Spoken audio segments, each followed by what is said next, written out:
didn't look super confident in the setup of the cars. Let's see what he can do on the brakes. But the man who is king on the brakes there, look at him up the inside. Gouws just gets physical and makes a hole. Beautiful move there. He's gone on the inside of Zaire SI. He's moved up into for the fourth position now as we go around down the hill.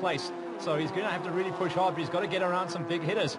Gouws, I mean, we can't say enough about this guy at the moment. He's the red car fanning out, trying to get him move up the inside. So he's got a sweet setup in the early laps. Let's see if the car's going to last. Beautiful move there by him. I don't know where he's come from, actually. On Gouws, he's had a brilliant start to this race. Now he's starting to fight with the front runners.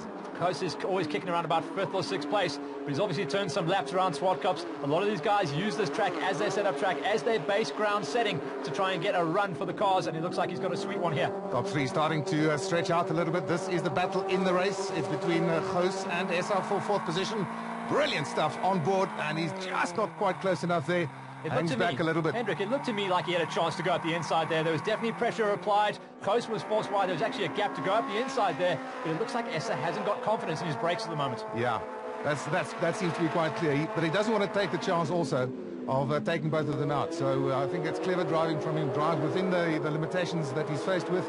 Get the points and fight another day. We go back to the guys that are running, trying to get a podium here. And Gouws is under, well, you can see it, massive pressure. Race situation now is just a little bit more than a lap to go. It's Michael Taylor leading Peter Hills by just about a second and a half, and then about 16 seconds further back. This battle for third, as you mentioned, the last position on the podium is Gouws holding off Schricks. But for how long is he going to be able to do that? Well, Schricks comes, he just pulls it out there. Sorry to jump in on you. He pulled out halfway down the straight, got a massive toe down there, and he is going to go aggressive. Remember, he is looking for a 3rd overall in the day, so he needs to take this position away from Gouws, but Gouws is not going to give it up. While we watch these two, look at that in the background, the blue car. I can't believe Alan Home. He's come from absolutely nowhere, and you can see a bit of a mistake from Schricks there. Didn't get the drive, and heading down into what we know is turn number 2 around the outside and going for the cutback. These guys have got to be careful. We know what happens here. They're going to slow each other down, and Alan Home has had clear air the whole way, so he's going to be on a hot lap. And we are on the final lap. Just a few more corners to go in this race, and Jaco Schricks tries to take the defensive line. Well, it doesn't try. He does take the defensive line, and he holds onto that place, but I think Gouws might just have got the better drive. If he could place himself on the inside here for the left-hand Coke bottle. Yes! The classic Coke bottle move. If you can get the driver around the outside of turn number 2 and get the drive coming out of Coke bottle, then you're going to go side by side. And look what's happened. Exactly what we said. Alan Home has joined the party while these guys are tripping over each other. Alan Home is the danger man in this 3-way battle for 3rd position. Just behind them, it is Sim Grobler, and Paul Venter behind them has moved up into 7th place. So good progress by him as well. Running out of corners, though, it's a long straight, then a never-ending set of right-handers. Schricks controlling that inside line. No way he's going to let anyone else through. Home trying to get up the inside as well. And remember, this is payback from race number 1. Gouws on the outside just swoops across. That was very, very brave. But Home has held on to that pole positions as well for Michael Taylor.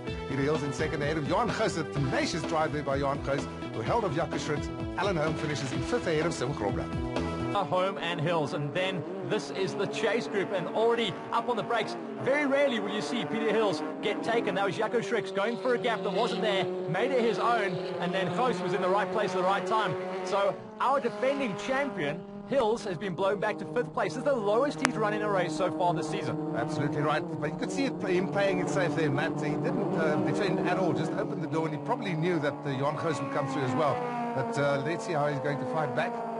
He's just going to stay there and watch and wait for the others to make mistakes, I reckon. Yeah, Schricks now through into 3rd place. He's got some closing down to do on his teammate as well, but Gouws has got to be the danger man in this group. We've seen he's got some funky lines, especially up on top through the shelf there. His mid-corner speed really gives him a lot of run down into turns 7 and 8, so watch out for that. We're heading down the back straight here. We're going to be heading up onto the shelf pretty soon, and that's Gouws' zone. This is the race within the race, the 3-way battle for 3rd position between Schricks, Gouws and Hills.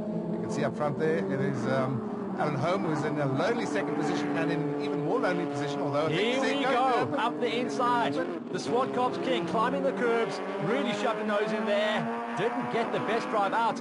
So it looks like Schricks has got a chance to try and rail up the inside, got around the outside on the dirty part of the track. Gouws keeps it buried, and he's going to hang on to that place. We've got a new man powering himself through with that aggressive move up into 3rd place. Gouws is on the bubble now. Fantastic stuff, fantastic stuff. He just held the line on the outside there, and he knew he would be well placed on the inside for the left-hander coming up.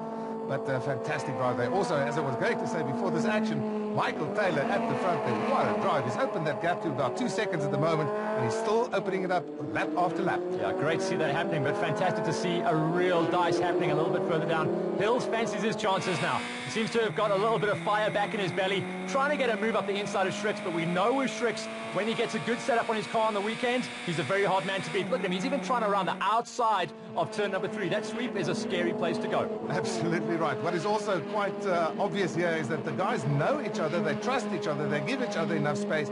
There's no wheel banging or anything like that going on. Good, clean, hard racing. That's what it should be. Away then. The chase group is still on. Gouws trying his move now up the inside of turn number 4. No one goes there. That is an extremely dangerous place to make the pass, and you've got to have a lot of faith in your car and the people around you. Jaco Schricks will have held his breath as he saw the number 9 put a wheel up the inside. That was brave. That certainly was brave, especially in an open wheel car. And the reason for that yellow flag in the background there is for Sean from the left. Pretty safe in second on that one. Gouws worked hard for his third place to win out ahead of Schricks and Hills. The best race of the day so far, there's no doubt about it. But you had to work for your money there. Yeah, definitely. It was really one of the toughest, hardest races. Never been so tired in my life. But Peter and Jaco didn't make it easy for us. It was great fun. Yaks, it's always a Hills is on the brakes. Oh, we're going on board with Johan Gouws. That's another driver to watch out now. Of course, he didn't finish last race. He started in 19th position and is already up into 9th.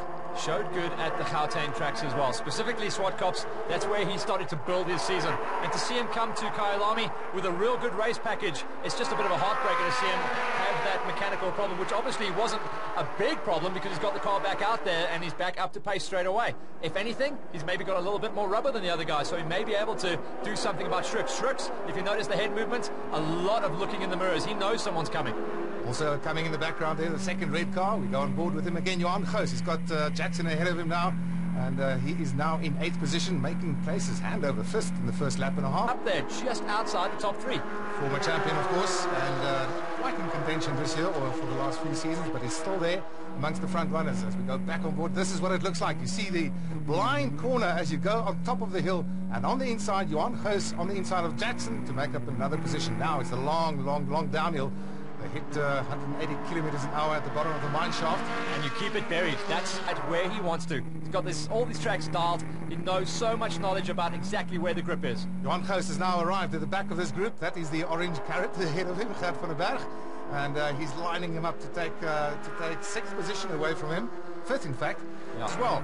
So let me just follow him through here. Gouws is on the comeback trail. He's having a great second heat. Once again, just tagging the carrot in front of him. Van den Berg is going to get blown out the back door here. Taylor, once again, sweeping line going into sunset. Hills just showing a wheel every single time. And Schricks in lonely 3rd position now. What's going to happen in this battle? Oh, he's got through. He's absolutely got through. Johan Gouws got through Johan van den Berg. I think he got that all done down the straight as well. Yep. It was before sunset, swept around him going into sunset. Van den Berg wants to take it back though, going the Peter Hills line, trying to get up the inside, going into the S's. Battle Royale all down the field as is typical in Formula V. Up the hill once again we go. How wide were they?